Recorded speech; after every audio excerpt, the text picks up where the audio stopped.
ഇറാന്റെ നദാൻസ് ആണവ കേന്ദ്രത്തിന്മേൽ ഇസ്രായേൽ സഖ്യം വ്യോമാക്രമണം നടത്തിയതായി സ്ഥിരീകരിച്ചിരിക്കുകയാണ് ഇറാനിയൻ മാധ്യമങ്ങൾ. ഇന്ന് രാവിലെയുണ്ടായ ആക്രമണത്തിൽ ആണവ ചോർച്ചയുണ്ടായിട്ടില്ല എന്നാണ് മാധ്യമങ്ങൾ വ്യക്തമാക്കുന്നത്.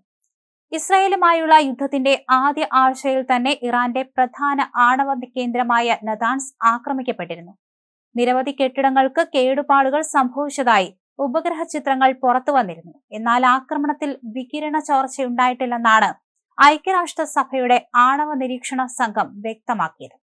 ടെഹ്റാനിൽ നിന്ന് ഏകദേശം 220 കിലോമീറ്റർ തെക്കുകിഴക്കായി ആണ് നദാൻസ് സ്ഥിതി ചെയ്യുന്നത്. 2025 ജൂണിൽ ഇറാനും ഇസ്രായേലും തമ്മിൽ നടന്ന 12 ദിവസത്തെ യുദ്ധത്തിലും വ്യോമാക്രമണത്തിന് ഇരയായിരുന്നു. അതേസമയം ഇസ്രായേലും അമേരിക്കയും ചേർന്ന് നടത്തുന്ന ശക്തമായ വ്യോമാക്രമണങ്ങളെ തുടർന്ന് ഇറാന്റെ സൈനിക ശേഷി വലിയ തോതിൽ തകർക്കപ്പെട്ടതായി റിപ്പോർട്ടുകൾ.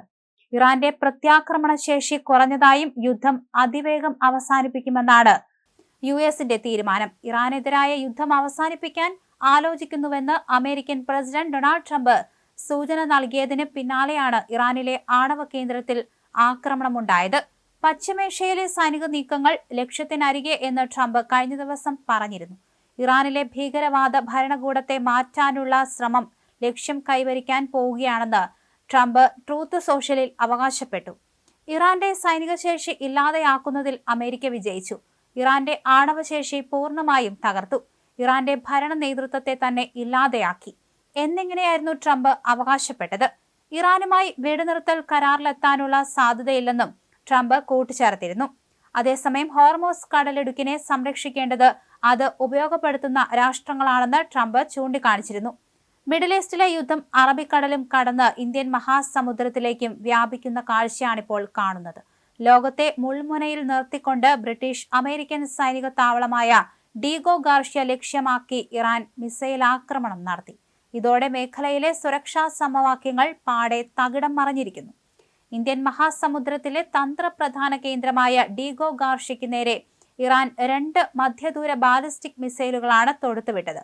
ലക്ഷ്യസ്ഥാനത്ത് എത്തും മുൻപേ ഇവ തകർക്കപ്പെട്ടെങ്കിലും ആക്രമണ പരിധി ഇറാൻ വർദ്ധിപ്പിച്ചത് അമേരിക്കയെയും സഖ്യകക്ഷികളെയും ഞെട്ടിച്ചിട്ടുണ്ട്.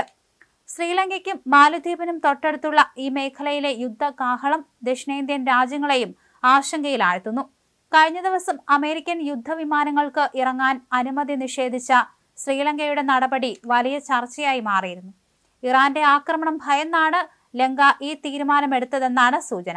ഡീഗോ ഗാർഷ്യ വരെ ഇറാന്റെ മിസൈലുകൾ എത്തുമെങ്കിൽ ശ്രീലങ്കയും അവരുടെ പരിധിയിലാണെന്ന തിരിച്ചറിവ് കൊളംബോയെ ജാഗരൂകരാക്കുന്നു. യുദ്ധം ആഗോള സമ്പദ് വ്യവസ്ഥയെ തകർക്കുന്ന സാഹചര്യത്തിൽ ഇന്ത്യൻ പ്രധാനമന്ത്രി നരേന്ദ്രമോദി മധ്യസ്ഥ ശ്രമങ്ങൾ ആരംഭിച്ചു എന്നാണ് റിപ്പോർട്ടുകൾ.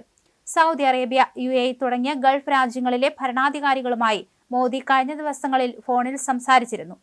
യുദ്ധം അവസാനിപ്പിക്കാൻ ഇന്ത്യയുടെ ഇടപെടൽ വേണമെന്ന് ഗൾഫ് രാഷ്ട്രങ്ങൾ ആവശ്യപ്പെട്ടതായിട്ടാണ് വിവരം.